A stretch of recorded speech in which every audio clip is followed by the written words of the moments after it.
ចាជំរាបសួរលោកគ្រូនាងខ្ញុំឈ្មោះខេណាវីថ្ងៃនេះនាងខ្ញុំនឹងបង្ហាញតាក់ទងជាមួយនឹងការវិតម្លៃការអនុវត្តការវិតម្លៃជាក់លាក់និងនីតិស្បត់ចាអញ្ចឹងតាក់ទងជាមួយនឹងចំណុចនេះផងដែរគឺមានវត្ថុបំណងកំណត់បានពីនិយមន័យលក្ខណៈពិសេសនៃការវិតម្លៃការអនុវត្តការវិតម្លៃជាក់លាក់និងពេលវេលាប្រើប្រាស់ការវិតម្លៃការអនុវត្តដើម្បីវាស់វែងពីបំណិនចំណុចខ្លាំងនិងដែនកំណត់នៃការវិតម្លៃប្រភេទនេះហើយមួយវិញទៀតកំណត់ពីភាពខុសគ្នារវាងតារាងបញ្ជីត្រួតពិនិត្យមានរដ្ឋានដាក់ពិន្ទុនីតិស្បត់និងកំណត់ពីប្រសិទ្ធភាពនិងគ្មានប្រសិទ្ធភាពនៃនីតិស្បត់ហើយមួយវិញទៀតសរសេរនីតិស្បត់សម្រាប់ការវិតម្លៃការអនុវត្តនិងការវិតម្លៃជាក់ស្ដែងរួចជ្រើសរើសឧបករណ៍វិតម្លៃនីមួយៗដើម្បីប្រើប្រាស់ឲ្យបានត្រឹមត្រូវចាហើយតើតើជាមួយមេត្តាគឺមានរហូតដល់9ចំណុចទី1ការវិតម្លៃការអនុវត្តទី2ការវិតម្លៃសំទោសការវិតម្លៃការអនុវត្តនិងការវិតម្លៃជាក់លាក់ទី2ចរិតលក្ខណៈនៃការវិតម្លៃការអនុវត្តទី3ចំណុចខ្លាំងនិងចំណុចខ្សោយនិងដែនកំណត់នៃការវិតម្លៃការអនុវត្តទី4តម្រូវការមេរដ្ឋានសម្រាប់ការប្រើប្រាស់ការវិតម្លៃការអនុវត្តទី5ដំណើរការនៃការវិតម្លៃការអនុវត្តទី6លទ្ធផលសិក្សារំពឹងទុកក្នុងមួយពេលសិក្សាទី7ការដាក់ពិន្ទុនិងការវិតម្លៃទី8នីតិស្បត់ប្រភេទនីតិស្បត់និងសារៈប្រយោជន៍ទី9សំណុំពរក្នុងការបង្កើតនីតិស្បត់ចាអញ្ចឹងយើងចូលនៅចំណុចទី1គេនិយាយតាក់ទងជាមួយនឹងការវិតម្លៃតើការវិតម្លៃការអនុវត្តនឹងជាអ្វី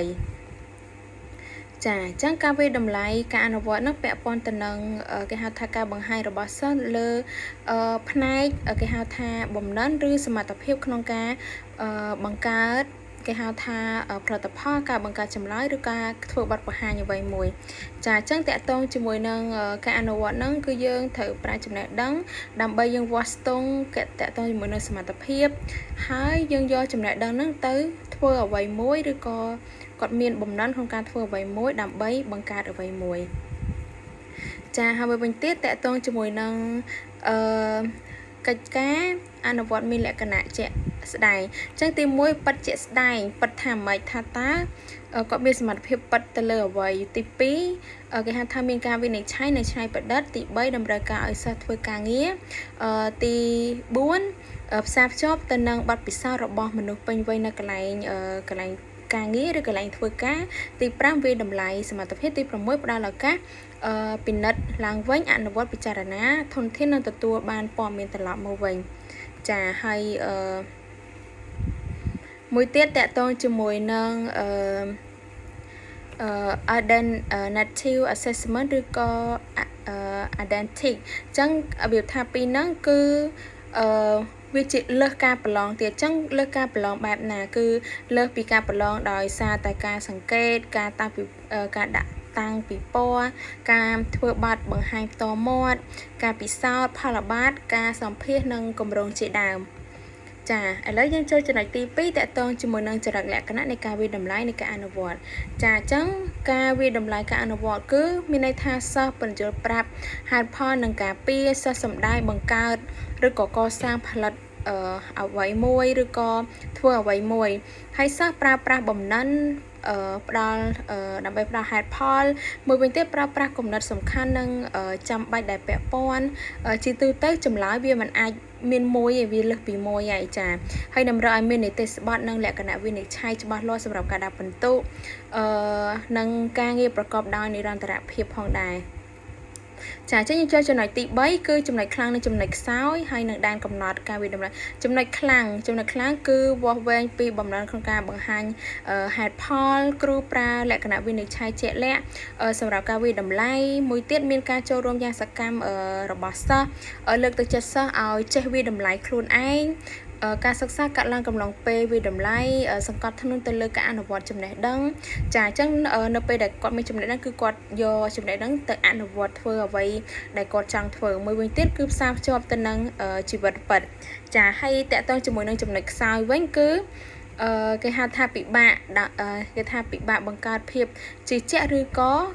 ជាក់លាក់ចាមានភាពលំអៀងក្នុងការវាស់វែងដោយសារតែធម្មជាតិនៃការផ្ដល់បន្ទុករបស់គ្រូមួយវិញទៀតការសម្ដែងរបស់សិស្សប្រែប្រួលតាមពេលវេលាដែលជាលទ្ធផលក្នុងការសន្និដ្ឋានមិនត្រឹមត្រូវទាមទារឲ្យគ្រូពិចារណាលើពេលវេលាក្នុងការរៀបចំបំពេញសិស្សពិបាកក្នុងការរៀបចំផែនការសម្រាប់ពេលវេលាកំណត់ផងដែរហើយតើតើជាមួយដែនកំណត់ហ្នឹងភាពជឿជាក់ឬក៏ទៀងទាត់សំណេរអត្ថបទគឺជាប្រភពចម្បងនៃកំហុសក្នុងការវាស់វែងការវិតម្លៃដូចជាការដាក់បន្ទុកការអនុវត្តតម្រូវឲ្យមានលក្ខណៈវិនិច្ឆ័យដោយមនុស្សតែម្នាក់ប្រកបដោយវិជ្ជាជីវៈហើយវានឹងមានការប្រែប្រួលនិងកំហុសដោយសារតែលំអៀងនិងកត្តាផ្សេងទៀតចាហើយយើងចូលចំណុចទី4គឺតកតទៅជាមួយនឹងតម្រូវការមូលដ្ឋានសម្រាប់ប្រើប្រាស់នៅក្នុងការវិតម្លៃអនុវត្តអញ្ចឹងមានរហូតដល់6ចាទី1គឺសង្កេតអាកប្បកិរិយាឬសមត្ថភាពជាក់លាក់ចាអញ្ចឹងយើងដឹងឲ្យសង្កេតមិនថាតើគាត់ប្រកែកខាងអ្វីឧទាហរណ៍ប្រកែកខាងសរសេរប្រកែកខាងគំនូរចាហើយមួយវិញទៀតសមត្ថភាពស្មុគស្មាញជំនាញមិនអាចវាស់វែងបានចាំមិនអាចវាស់វែងបានណាដោយការសរសេរមួយវិញទៀតកិច្ចការត្រូវផ្ដោតលើលំនាំដែលអាចបង្រៀនបានចាទី4កិច្ចការអនុវត្តត្រូវធ្វើឲ្យងាយស្រួលដើម្បីវិនិច្ឆ័យភាពសមស្របនិងអាកប្បកិរិយារបស់សិស្សឬកម្រិតនៃការយល់ដឹងឬជំនាញដែលគេហៅថាផ្ដល់ព័ត៌មានអំពីចំណុចខ្លាំងនិងចំណុចខ្សោយចាចំណុចទី5គឺតម្រូវឲ្យមានផលិតផលឬអាកប្បកិរិយាដែលមានតម្លៃក្នុងសិស្សរបស់ពួកគេចាហើយមួយទៀតទី6គឺកិច្ចការអនុវត្តគួរតែជំរុញស្វ័យវិតម្លៃរបស់សិស្សចាំមិនថាយើងត្រូវឲ្យសិស្សនោះគាត់ចេះវិតម្លៃដោយខ្លួនឯងចាអញ្ចឹងយើងចូលចំណុចទី5គឺដំណើរការនៃការវិតម្លៃផ្អែកលើការអនុវត្តចាអញ្ចឹងយើងមានរហូតដល់3ជំហានចាជំហានទី1គឺគេហៅថាកំណត់គោលដៅថាកំណត់ថាតើយើងវាតម្លៃពីអ្វីមួយទៀតយើងអាចគេហៅថាសម្រេចបានដោយការពិនិត្យមើលស្តង់ដារនិងគោលបំណងហើយទី2បង្កើតគេហៅថាជំហានទី2បង្កើតសកម្មភាពអនុវត្តរៀបចំគម្រោងធ្វើកិច្ចការទាំងនេះគួរឲ្យមានលក្ខណៈពិតប្រាកដហើយបត់បែននិងអាចសង្កេតបានហើយជំហានទី3គឺបង្កើតលក្ខណៈវិនិច្ឆ័យគឺបន្ទាប់ពីកិច្ចការឬគម្រោងត្រូវបានកំណត់លក្ខខណ្ឌចាំបាច់យើងត្រូវតែបង្កើតដើម្បីឲ្យវាតម្លៃមានភាពជោគជ័យរបស់សិស្សឬគុណភាពរបស់ផលិតផលគឺបង្កើតលក្ខណៈជាវិនិច្ឆ័យតើតើជាមួយនឹងចំណុចទី6គឺលទ្ធផលសិក្សារំពឹងទុកក្នុងមួយពេលសិក្សាចាអញ្ចឹងលទ្ធផលសិក្សារំពឹងទុកក្នុងមួយពេលសិក្សាសម្រាប់ការអនុវត្តសម្រាប់ការវិតម្លៃការអនុវត្តមានការយល់ដឹងស៊ីជម្រៅការបង្ហាញហេតុផលបំណិនក៏ដូចជាផលិតផល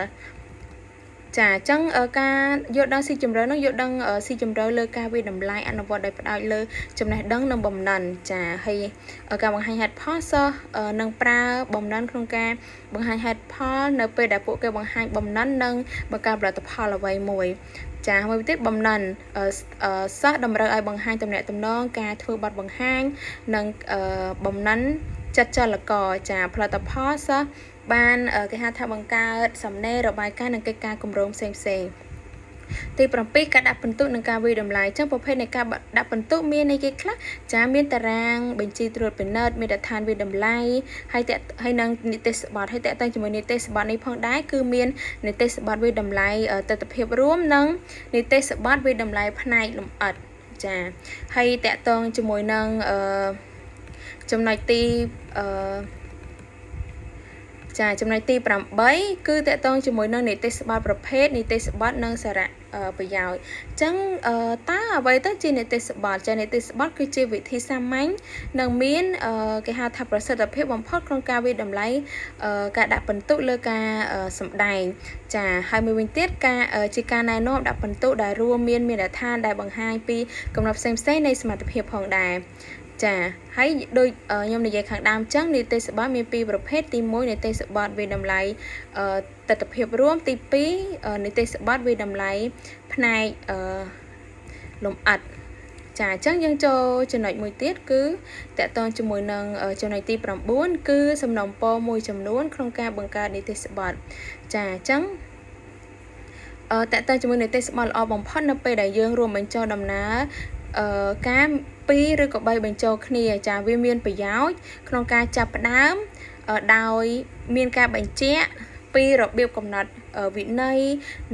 នៃការអនុវត្តក្នុងកម្រិតផ្សេងៗគ្នាអញ្ចឹងយើងត្រូវតែប្រកាសថាលក្ខណៈវិនិច្ឆ័យហ្នឹងផ្ដោតទៅលើចំណុចសំខាន់នៃការអនុវត្តមួយទៀតគូកងប្រភេទនៃការវិតម្លៃជាមួយនឹង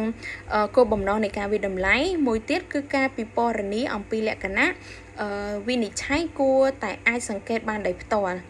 ចាហើយមួយទៀតលក្ខណៈវិនិច្ឆ័យហ្នឹងគួរតែត្រូវបានសរសេរដូច្នេះសិស្សឪពុកម្ដាយនិងអ្នកដទៃទៅទៀតក៏អាចយល់ពីវាបានដែរហើយ